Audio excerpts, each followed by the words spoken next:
Okay, I'm Steve Swift with the Commemorative Air Force, and today we're going to talk about the A-26 night mission.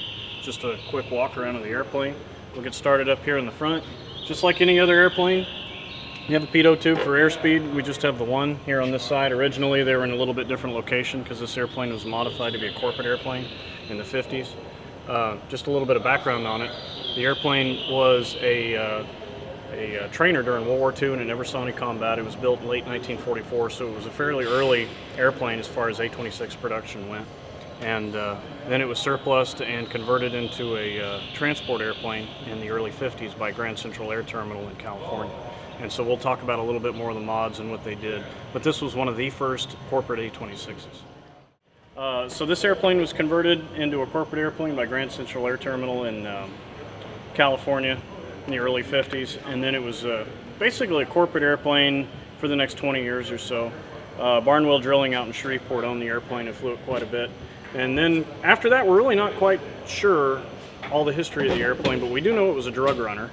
And then it was abandoned in Abilene after they blew an engine on it. The guy got out and walked away, and then the Sheriff's Department seized it, and an individual bought it and donated it to the CAF. And then the Ranger Wing down in Waco had the airplane for quite a long time. And we ended up getting it in 2010. We had a lot of work done on it since. And today we get the pleasure of flying the airplane quite a bit. So you can just do a quick walk around of it.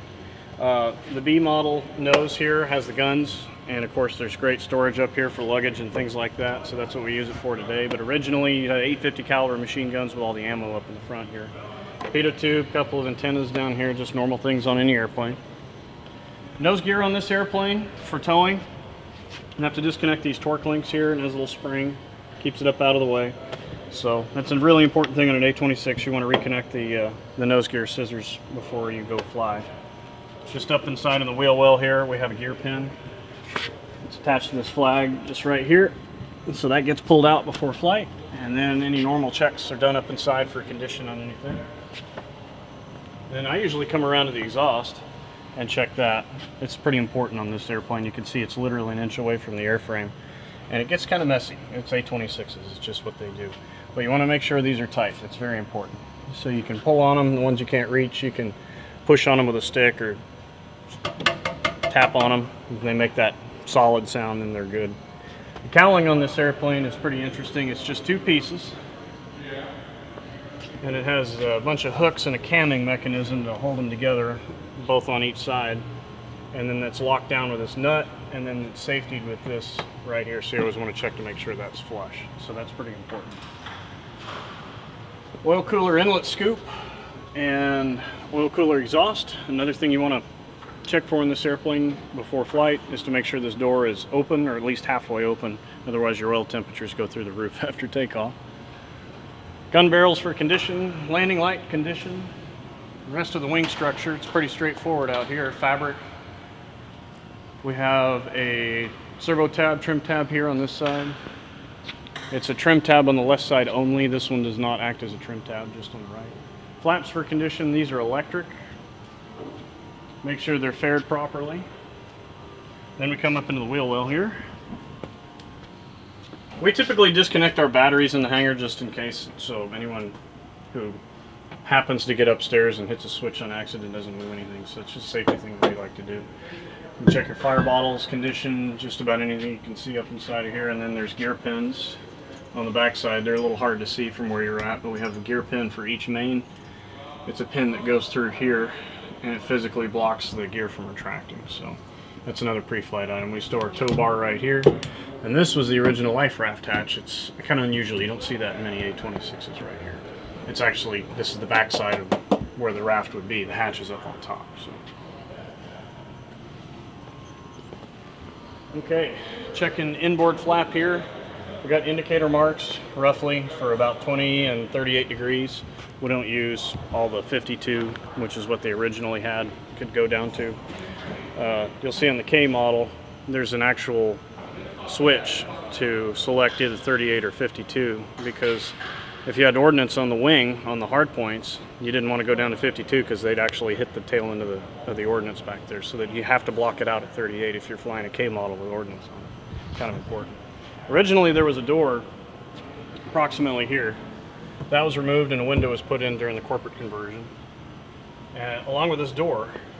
And this door is rather interesting. It has a pneumatic pump up inside of here and an air cylinder that retracts and extends the door right here through this arm. And so this was all custom built by Grand Central. It's kind of interesting. But what they did is they took the original Bombay doors and they riveted them shut. You can see these little strips of metal right here. These are the actual Bombay doors. Inside you can see the hinges and everything still. It's kind of interesting. So they just sealed the Bombay, cut this section out, built this door, and then that's how it worked. And in some of the later airplanes, we've got all our air show stuff in here because we're packed up ready to go. But if you look straight up, straight above you, that's the rear spar. And with later corporate conversions that were done by Onmark, they removed that entire structure and engineered and built what they call a ring spar. And it was a circular structure built out of really heavy steel so people could walk through the cabin. So it replaced this I-beam style spar with just a welded up circular structure up there. It's rather interesting. So that came later on. Okay, we'll walk on back to the tail. Hinder checking structure, antennas, fabric, static wicks, hinges, all sorts of things like that. Looking for any damage, anything obvious. There's a little bit of a window in here and you can actually see some of the rudder bell crank structure. So if you want to look inside up there for that, that is a nice place to do that.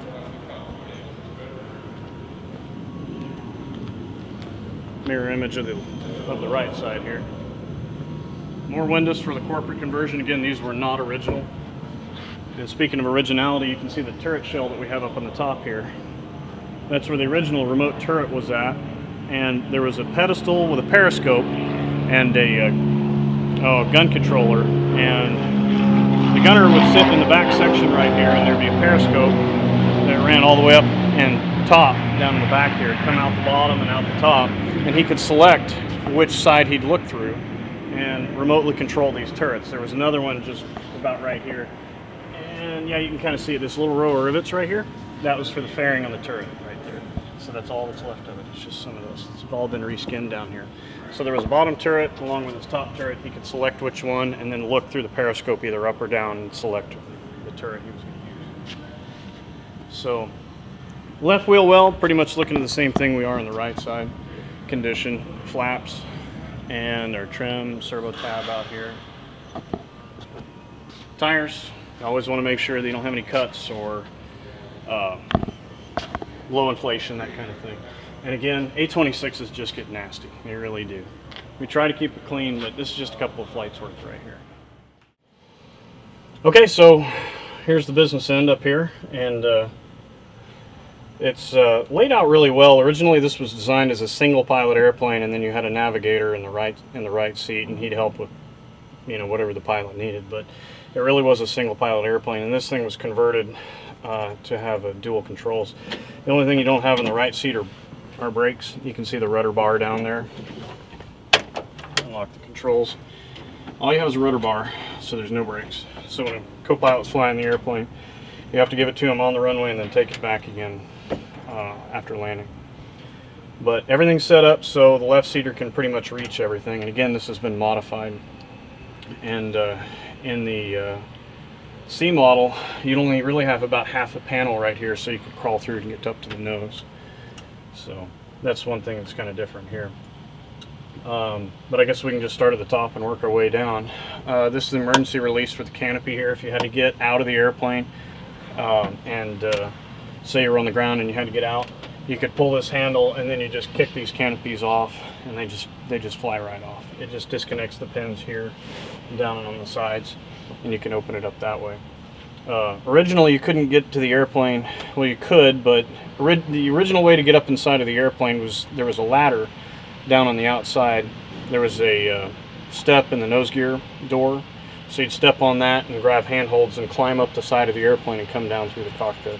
But we're a little bit different. The K model's still set up that way, just on the other side over here. Okay, so we talked about canopy, just standard instrument panel. We've got our Garmin and another moving map.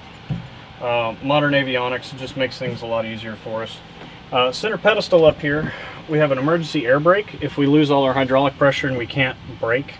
This is our hand pump. Say that doesn't work and we're just out of fluid, and as a last option, we can pull this and break this breakaway wire, and you pull this knob and it discharges a small air bottle, which is right back here, into the brake lines and gives us brakes. So that's our emergency braking system.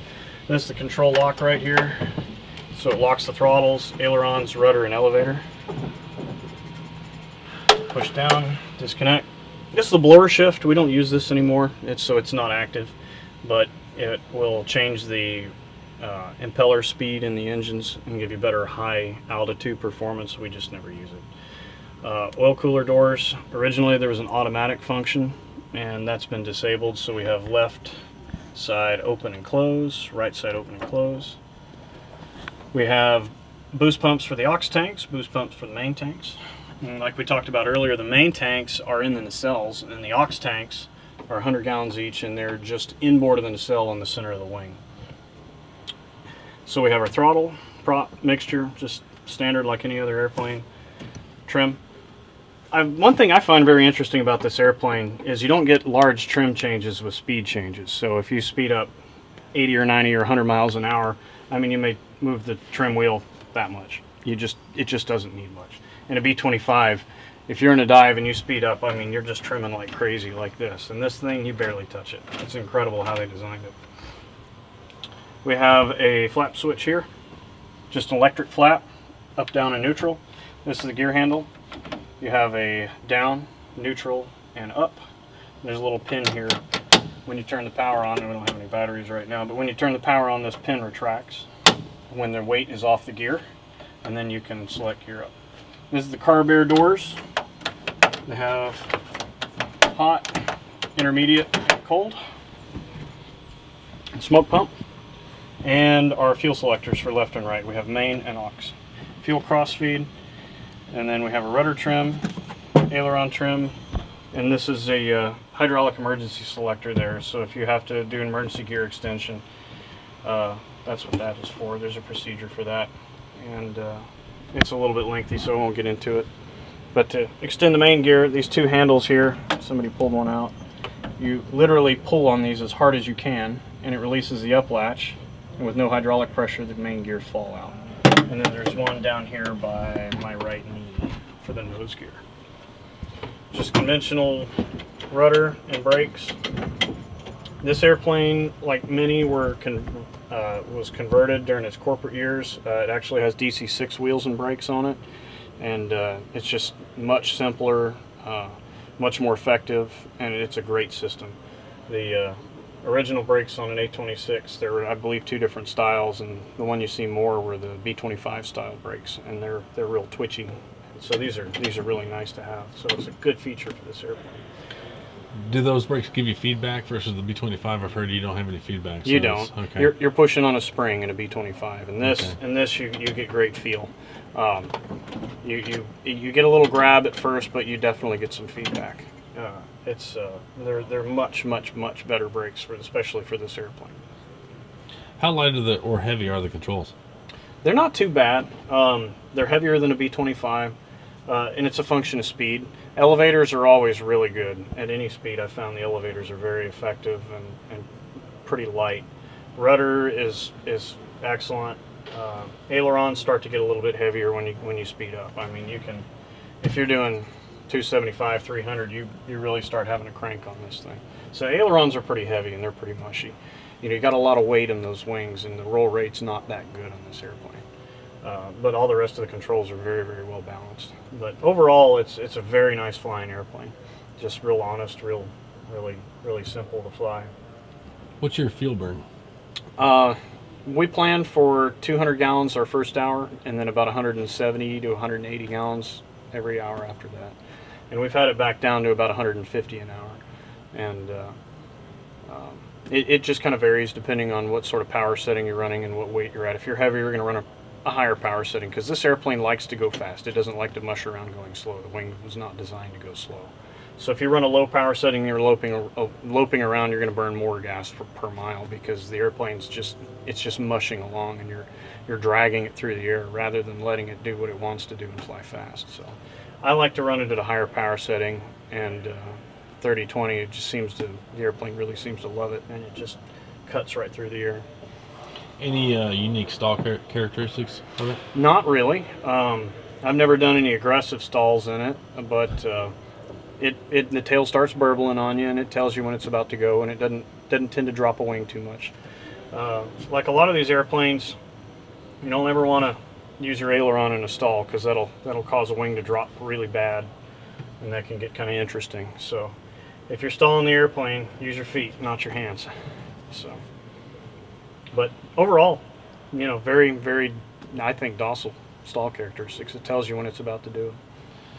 Now, of all the flights you've done with this particular airplane, which do you have one that's more memorable? Yes, we flew with a B-1 in formation in Abilene a couple of years ago, and that was awesome. We're at METO power. We're at 2,400 RPM and about 40 some inches, 42 inches. What is METO?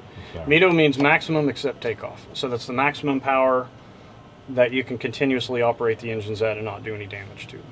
So we set ours at about 40 inches and 2,400 RPM. And we were doing about 310 miles an hour, straight and level. And the B-1 crept up on us, and he was clean, no flaps or slats out, and his wings were swept forward, but he was right on the edge. I mean, we're doing 260 knots, and he's almost stalling. He was, the aircraft commander of the B-1 told me later that he was getting the stick shaker a little bit here and there, and starting to feel it burble on him. And we're going balls out, and he's barely hanging on. So I thought that was really neat. But it was really, really amazing to look out the window over on the left side and see a B-1 out there. It's a pretty neat thing.